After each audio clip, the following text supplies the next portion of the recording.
one touch, I could with just one touch, I could feel my body giving. Shalom, kami dari kelompok 3. Di sini kami akan membuat video singkat tentang kehidupan sehari-hari. Selamat menyaksikan.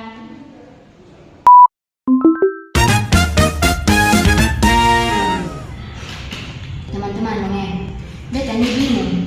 Kenapa ya akhir-akhir ini nih di kotong lingkungan nih sering terjadi hal-hal aneh. Contohnya penggalan bebas, korupsi kecil-kecilan, tambah lagi berbohong kayak kepentingan diri sendiri. Kenapa ya jadi orang baik kayak susah ya? Biasa lah sih. Itu namanya arus zaman. Mau ke mana lah kalau kau ikut arus kau bakal ketinggalan. Tapi Ari, bukan berarti dong buat begitu dong paling bernafsu. Apalagi sekarang kita lihat dari sudut pandang iman kita, itu tuh termasuk tidak bermoral. Iya itu susah. Beta ini sering dengar istilah etika Kristen. Tapi maksudnya apa sih sebenarnya? Apa bedanya etika biasa dengan etika Kristen kalau menghadapi hal-hal buruk di sekitar kita? Selamat sore anak-anak. Shalom sore.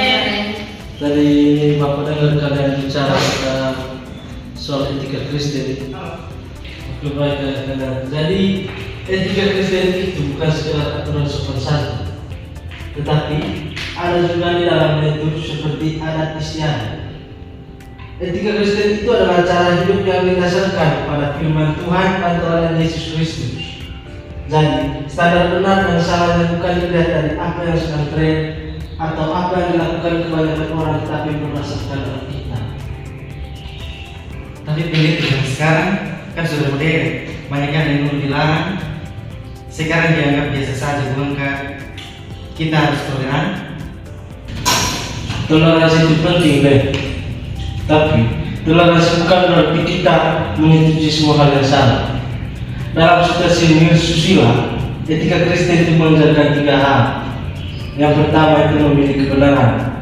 Itu terdapat pada Alkitab Roma 14 ayat 2 yang berkata, janganlah kamu menjadi serupa dengan dunia ini, tetapi berubahlah oleh pemahaman budimu, sehingga kamu dapat membedakan mana kehendak Allah. Jadi kita harus punya kompas moral yang jelas. Apa yang telah benci kita hindari, apa yang benar kita perjuangkan. Yang kedua itu integritas. Etika Kristen mengajarkan kita melakukan yang benar, bahkan ketika kita tidak ada yang melihat, tidak mencuri, tidak berbohong, tidak mengambil hak orang lain, meskipun orang lain melakukannya dengan santai. Yang ketiga itu kasih dan teladan. Bukan cuma menghakimi, tetapi kita juga dipanggil untuk menjadi garam dan terang. Kita hidup berbeda, lalu mengajak orang lain kembali kepada jalan yang benar dan dengan kasih. Oh, jadi maksudnya katong tidak boleh ikut-ikutan melakukan hal yang susila itu, meskipun dia punya tekanan besar. Betul itu Esni. Ingat cerita Lot di Alkitab. Dia hidup di kota Sodom yang sangat rusak moralnya. Tapi dia menyimpan jiwanya yang benar. Atau Daniel di Babel, dia tetap berdoa dan makan makanan yang benar meskipun di lingkungan yang bertentangan dengan imannya. Jadi kalau tadi ikut melakukan hal yang salah hanya karena orang lain juga begitu, itu berarti saya sudah mengkompromikan iman saya, Pak Pendeta. Betul sekali, Ben. Situasi di sekitar kita dalam ujian, etika Kristen itu menuntut kita untuk berani berbeda demi kemuliaan Tuhan. Ingat, dunia ini sebentar, tapi dapat kembali kita kekal.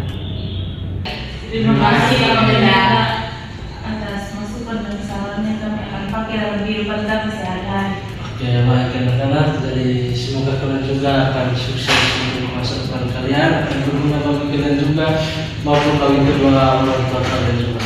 Semoga kalian diberkati, Tuhan Yesus menjaga kalian semua. Baik, di sini kita akan masuk pada video analisis. Dari percakapan yang sudah kita saksikan, di sini saya akan menganalisis tentang percakapan yang sudah teman-teman mendengar atau dari teman-teman saya yang sudah melakukan percakapan tadi. Baik, di sini saya akan mulai dari percakapan dari teman saya Arif.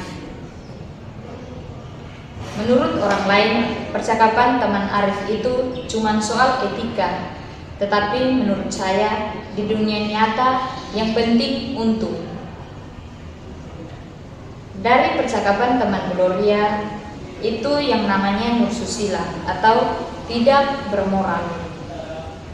Dan dari teman Hesni menyatakan bahwa apa bedanya etika biasa sama etika Kristen kalau menghadapi hal-hal buruk di sekitar kita. Menurut Pak dosen Cuan, itu adalah etika Kristen. Di sini memilih kebenaran. Janganlah kamu menjadi serupa dengan dunia ini, tetapi berubahlah oleh pembaharuan budidaya sehingga kamu dapat membedakan manakah kehendak Allah. Jadi kita harus punya kompas moral yang jelas. Apa yang Tuhan benci kita hindari, apa yang benar kita perjuangkan. Yang kedua, integritas. Etika Kristen mengajarkan kita melakukan yang benar, bahkan ketika tidak ada yang melihat, tidak mencontek, tidak berbohong, tidak mengambil hak orang lain, meskipun orang lain melakukannya dengan santai. Yang ketiga, kasih dan teladan. Bukan cuma menghakimi, tetapi kita juga dipanggil untuk menjadi garam dan terang. Kita hidup berbeda, lalu mengajak orang lain kembali kepada jalan yang benar dengan kasih. Jadi kesimpulannya, berbuat baik adalah hal yang menguntungkan bagi diri kita sendiri. Demikian video singkat dari kami. Sekian dan terima kasih. Sampai jumpa.